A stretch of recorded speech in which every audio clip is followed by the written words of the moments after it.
Hello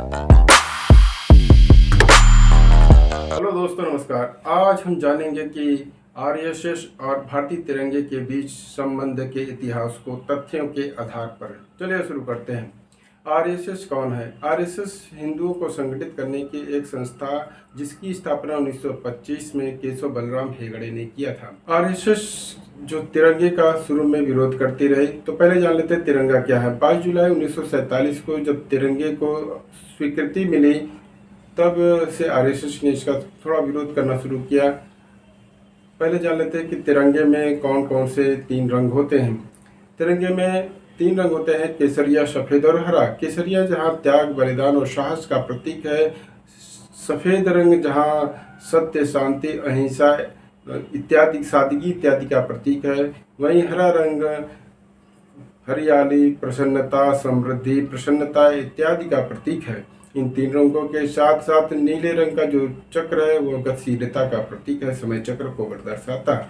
इस तरह से बहुत ही सुंदर संदेशों के साथ तिरंगे को स्वीकार किया गया था, किंतु आरएसएस ने इसका विरोध किया। हालांकि आरएसएस ने 1947 में और 26 जनवरी 1950 को अपने मुख्यालय पर भारतीय तिरंगे को फहराया था, किंतु इसका यह इस आधार पर विरोध करता रहा कि 3 रंग भारतीय संस्कृति के अनुरूप नहीं है, हिंदू इसका स्वीकार नहीं कर सकते, 3 रंग अशुभ होता है। अपने मुखपत्र ऑर्गेनाइजर में इस बात को उसने रेखांकित किया और बताया कि यह विदेशी संस्कृति की नकल है, यह भारतीय संस्कृति नहीं है। भारतीय संस्कृति भगवा रंग है और आरएसएस अपने मुख्यालय पर यही भगवा रंग के ध्वज को ही फहराता रहा। परंतु 2001 में बहुत ही बड़ी घटना हुई कि कुछ राष्ट्रीय युवा दल के सक्रिय लोगों ने नागपुर के आरएसएस के मुख्यालय पर तिरंगे को जबरदस्ती फहरा दिया, जिससे बड़ा बवाल हुआ और आरएसएस ने इसके संबंध में केस भी दर्ज कराया। किंतु 2002 में फ्लैग कोड बना, जिसमें यह बताया गया कि नियम बना दिया गया कि लोग अपने कुछ शर्तों के साथ अपने भवन पर, घर में या मुख्यालय पर या संगठन में तिरंगा को फहरा सकते हैं। तब आरएसएस ने इसे स्वीकार कर लिया और फहराना शुरू किया। तो इस तरह से आपने देखा कि 52 वर्षों पश्चात आरएसएस ने तिरंगे को स्वीकार किया और अपने मुख्यालय पर फहराना शुरू किया।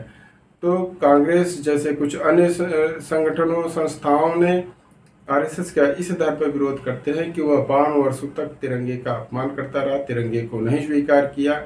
किंतु आरएसएस का कहना है कि पहले फ्लैग कोड में ये इस बात का अनुमति नहीं थी कि लोग फहरा सकते हैं, और जब बन गया तो फहराना शुरू किया गया। इसमें कोई विरोध नहीं है और भारतीय संस्कृति के अनुरूप जब इसे बनाया गया तो इसे स्वीकार किया गया। और जब 2022 में आरएसएस ने हर घर तिरंगा जब अभियान लाया तो इसने इसमें सक्रिय भागीदारी निभाई। इस तरह से आप भारतीय तिरंगे और आरएसएस के संबंध को, इतिहास को देखते हैं तो पाते हैं कि आरएसएस ने शुरू में तिरंगे का विरोध किया, इसे नहीं फहराया, किंतु जब फ्लैग कोड बना तब इसने स्वीकार किया और इसे फहराना शुरू किया और 2022 में इसे सक्रिय रूप से भागीदारी निभाई और अब यह भारतीय तिरंगे को स्वीकार करता है, उसका आदर करता है। धन्यवाद, नमस्कार।